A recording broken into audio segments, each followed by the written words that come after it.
in the financial space. Are these numbers real? When I see that GDP, the economy is expanding, when I see Fitch saying that your sovereign is good, I mean, we are also in finance that you can never get a better rate than your sovereign, even though in the past, Cocoa Board used to have a good rate compared to the country. What is happening in the financial space, in the you engage businesses, whether all these things, if they are real and they are impacting on the operations?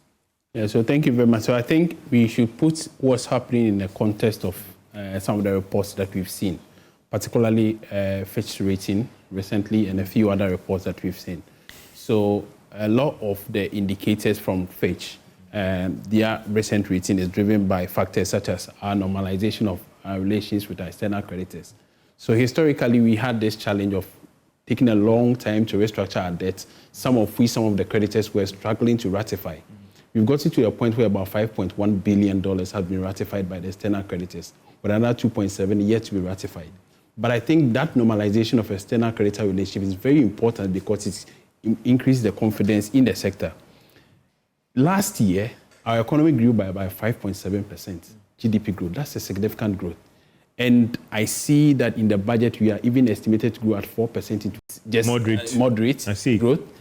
I think it's something we can achieve because if you've grown in the previous year by 5.7 and you are projected to grow at 4%, I think we can achieve that. Going forward, if you look at some of these indicators, and I like the question you asked, how are we performing compared to our peers? With the exception of maybe Nigeria, which is at 22% inflation, Ghana is at 18.4%. Kenya is at 3.8% inflation. They have achieved the single digit, and they've actually go below 5%. South Africa is at 2.8%.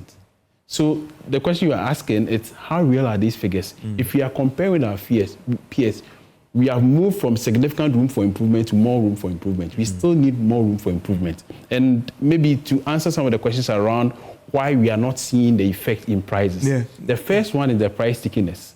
The popular rule in economics is that wages are rigid downwards and flexible upwards. A lot of business owners want to be certain about the trend they are seeing. Remember, our local currency only appreciated by 30% in the last couple of weeks or even in last month.